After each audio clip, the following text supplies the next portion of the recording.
الحمد للہ العلی القدیر والصلاة والسلام علی نبیہ الامین وعلی آلہ الطیبین واصحابہ الطاہرین ومن اہتدى واقتفى اثرہ الی یوم الدین.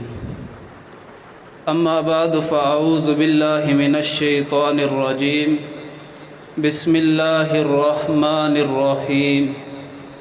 وما آتاکم الرسول فخذوه وما نہاکم عنہ فانتہوا. وقال النبی صلی اللہ علیہ وسلم علیکم بسنتی وسنت الخلفاء الراشدین المہدیین. صدق اللہ وصدق رسولہ النبی الکریم وَنَحْنُ عَلَى ذَلِكَ لَمِنَ الشَّاهِدِينَ وَالشَّاكِرِينَ وَالْحَمْدُ لِلَّهِ رَبِّ الْعَالَمِينَ. ان کے جمال کی تو ملتی نہیں مثال، ان کے جمال کی تو ملتی نہیں مثال، ان کے کمال جیسے کسی کے نہیں کمال، ان کے کلام کا تو ہمسر نہیں کلام. بے حد درود ان پر بے انتہا سلام. بعد از خدا وہی ہیں محمد ہے جن کا نام. قدموں میں جن کے ڈیرے جواہر کے ہیں لگے، لیکن خود اپنے پیٹ پر پتھر بندھے ہوئے. جن کا بچھونا ٹاٹ کا لکڑی کا جن کا جام. بے حد درود ان پر بے انتہا سلام. بعد از خدا وہی ہیں محمد ہے جن کا نام. دشمن کی گالیوں کا نہ مانتے برا، طائف میں زخم کھا کر دیتے رہے دعا. طاقت کے باوجود لیتے نہ انتقام. بے حد درود ان پر بے انتہا سلام. بعد از خدا وہی ہیں محمد ہے جن کا نام. محبت، پیار، اخلاص کے ساتھ درود پاک پڑھیں. اللہم صلی علی محمد وعلی آل محمد کما صلیت علی ابراہیم وعلی آل ابراہیم انک حمید مجید. اللہم بارک علی محمد وعلی آل محمد کما بارکت علی ابراہیم وعلی آل ابراہیم انک حمید مجید. سب سے پہلے تو میں مبارکباد پیش کرتا ہوں رانا سجاد صاحب کو، جو کہ چھوٹے بھائی کی طرح ہیں، اور انہوں نے یہ بہت ہی اچھا کام کیا ہے. شادی کے اندر اور بھی مختلف رسومات اور خرافات یہ ہونی تھی، تو اللہ پاک نے ان کو قبول کیا اور یہ ایک دینی مجلس انہوں نے سجائی ہے. اللہ پاک اسی طرح سب کو یہ دینی محفل سجانے کی توفیق عطا فرمائے. مہمان خصوصی چونکہ تشریف لا چکے ہیں اور ہمارا زیادہ تر جلسوں پہ آنا جانا ہوتا ہے، اور اس کے ماحول سے ہم خود واقف ہیں کہ کس طرح سامنے بیٹھے ہوئے مہمان یہ اللہ کے مہمان ہیں اور ہمارے بھی مہمان ہیں. یہ کیا محسوس کرتے ہیں؟ اگر مہمان خصوصی سے پہلے کوئی میرے جیسا طالب علم مائک کے سامنے لگا ہو تو ہماری کیفیت کچھ اور ہوتی ہے، اور ہم یہ اپنے ذہن کے اندر سوچ رہے ہوتے ہیں کہ کب یہ جان چھوڑے اور مہمان خصوصی کی باری آئے. تو میں انشاءاللہ آپ کی نبض کو سمجھتا ہوں اور ایسے ہی آپ کی جان چھوڑ دوں گا صرف ایک بات کر کے. اور خطیب اسلام مولانا سعید الرحمن صاحب بھی تشریف فرما ہیں، ان کا بھی خطاب ہونا ہے، اور ان کا خطاب کے کیا کہنے، آپ سنتے رہتے ہیں. لیکن اللہ پاک کی بہت بڑی نعمت ہے ہمارے گاؤں میں ایسا خطیب. میں نے چونکہ مختلف علاقوں میں آنا جانا رہتا ہے دینی سلسلے میں، اور علماء کے اندر بیٹھنا بھی ہوتا ہے، لیکن ایسی علمی اور بہت ہی محققانہ گفتگو اور بہت ہی اچھے انداز میں فرماتے ہیں۔ اللہ پاک ان کے علم و عمل میں برکتیں عطا فرمائے اور اللہ پاک ان کی حفاظت فرمائے۔ میرے دوستو، اللہ رب العزت کے ہاں سب سے پاکیزہ، محترم، معظم وہ دین اسلام ہے۔ اللہ رب العزت نے خود قرآن پاک کے اندر فرمایا ان الدین عند اللہ الاسلام، کہ دین اسلام ہی مجھے پسند ہے۔ بھائی سجاد صاحب کے حوالہ سے اور نوجوان بھی بیٹھے ہوئے ہیں، ایک بات میرے ذہن میں گھوم رہی ہے اور ہو سکتا ہے بعض دوست ناراض بھی ہو جائیں، لیکن وہ ضروری ہے کہ جتنے بھی ہمارے نوجوان نسل ہے ان سے میری گزارش ہے کہ اپنے تعلقات دینداروں کے ساتھ رکھیں، غیر مسلموں کے ساتھ اتنے زیادہ تعلقات نہیں ہونے چاہیے۔ یہ مفتی صاحب کی صحبت کی برکت میں سمجھتا ہوں کہ بھائی سجاد صاحب نے یہ محفل منعقد کی ہے۔ میرے دل کے اندر یہ بات جب بھی کسی مسلمان کو کسی غیر مسلم کے ساتھ دیکھتا ہوں تو ایک عجیب سی کیفیت محسوس کرتا ہوں۔ کیا مسلمان ختم ہو گئے ہیں؟ دوستی لگانے کے لیے، دل کو بہلانے کے لیے، اپنے تعلقات قائم کرنے کے لیے مسلمان ختم ہو گئے ہیں؟ میرے دوستو، یہ بات غور کرنے کی ہے۔ اللہ رب العزت نے قرآن پاک کے اندر خود فرمایا کہ لا تتخذوا اليہود والنصارى اولیاء، کہ یہود و نصارہ کو اپنا دوست نہ بناؤ۔ ہاں، اگر معاشرے کے اندر رہتے ہوئے ہمارے ان کے ساتھ روابط ہیں تو ان روابط کو محدود نشست پر رکھیں۔ راستے میں کہیں مل گیا، ٹھیک ہے جی، ٹھیک ہے۔ یہ نہیں ہے کہ ان کے ساتھ کھانا پینا شروع کر دیا جائے، ان کو اپنے گھر میں بلانا شروع کر دیا جائے اور ان کے ساتھ ایسے روابط قائم کیے جائیں کہ مسلمان اور کافر کی تمیز ہی ختم ہو جائے۔ ایسا نہیں ہونا چاہیے۔ یہ علماء تشریف فرما، میں طالب علم آپ کے سامنے بات کر رہا ہوں ان کی موجودگی میں۔ مفتی صاحب بیٹھے ہوئے ہیں، مولانا سعید صاحب ہیں، مولانا وقاص صاحب بیٹھے ہوئے ہیں۔ ایسا مگن کافروں کے ساتھ نہیں ہونا چاہیے کہ اسلام اور کفر کا جو معیار اللہ رب العزت نے قائم کیا ہے وہی ختم ہو جائے۔ تو جو آیت میں نے آپ کے سامنے تلاوت کی ہے کہ وَمَا آتَاكُمُ الرَّسُولُ فَخُذُوهُ وَمَا نَهَاكُمْ عَنْهُ فَانْتَهُوا، کہ میرا اللہ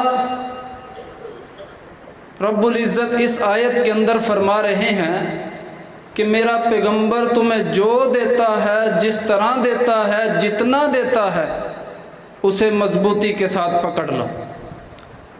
وَمَا نَهَاكُمْ عَنْهُ فَانْتَهُوا، اور میرا محبوب جس سے منع کرتا ہے اس کو چھوڑ دو، اس سے منع ہو جاؤ، اس سے باز آ جاؤ۔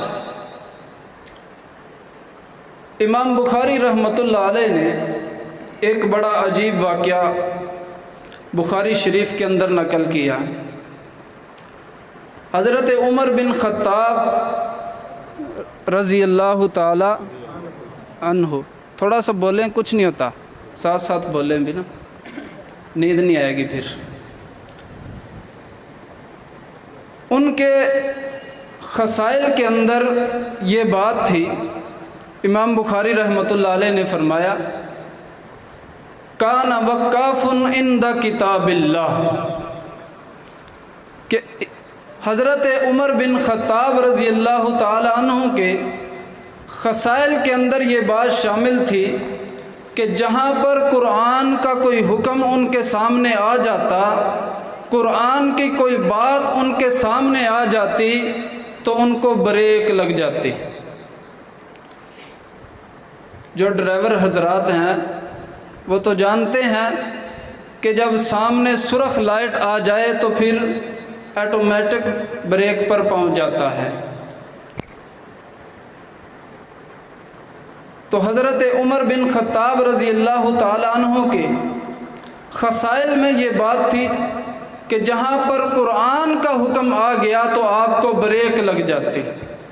اس پر ایک واقعہ انہوں نے بیان کیا۔ حضرت حر ابن قیس فزاری رضی اللہ تعالی عنہ، وہ حضرت عمر بن خطاب رضی اللہ تعالی عنہ کے شورا کے ممبر تھے اور نوجوان صحابی اور صاحب علم تھے۔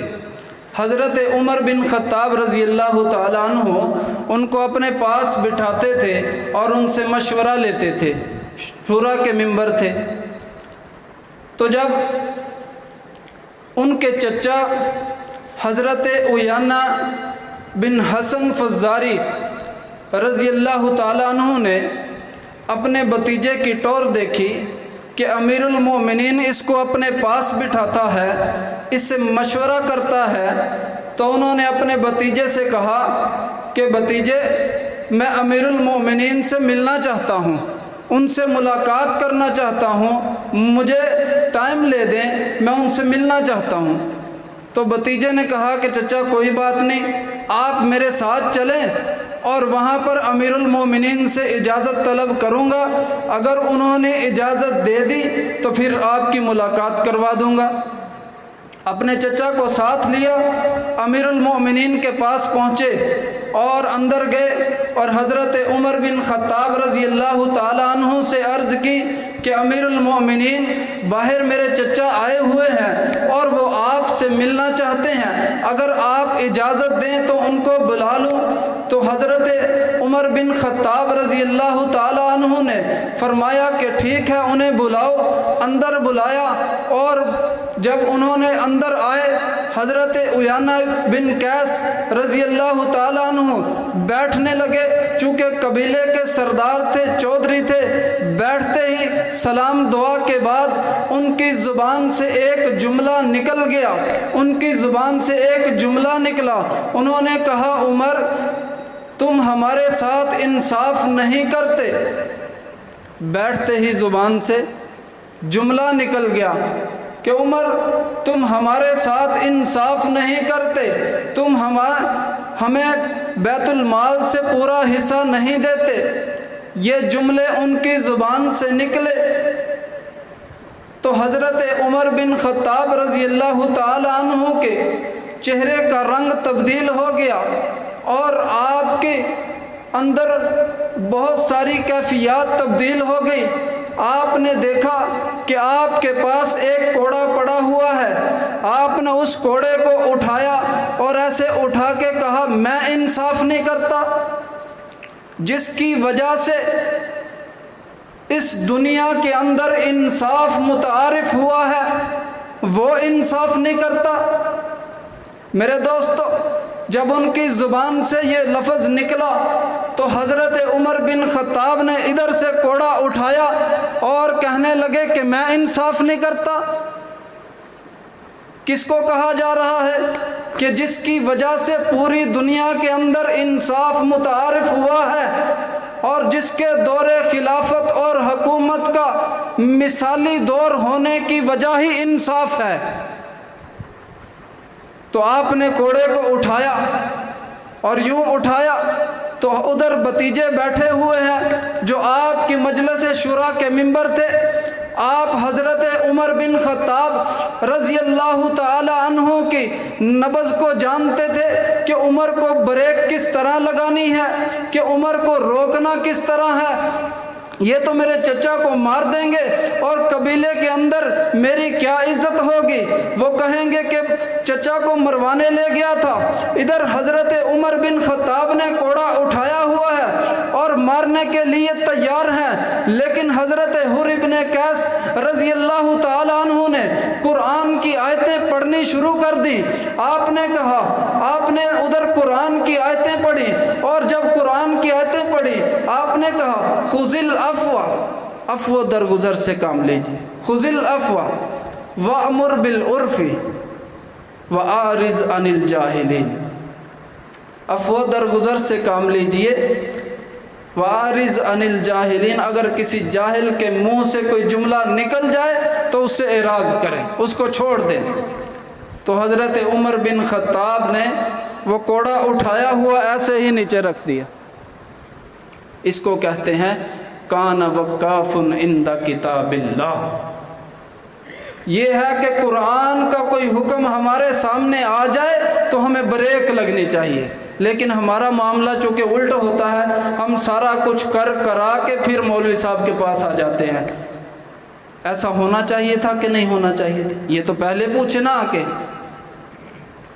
ہر بندہ پریشان اور مصیبتوں کے اندر گھیرا ہوا ہے، اس کی وجہ کیا ہے کہ قرآن کے مطابق زندگی نہیں ہے، قرآنی احکامات کو پس پشت ڈالا ہوا ہے، اور دین بھی اپنی مرضی کا نکالا ہوا ہے، دین بھی اپنی مرضی کا نکالا ہوا ہے۔ ہمارے لیے جو معیار ہے وہ قرآن پاک ہے۔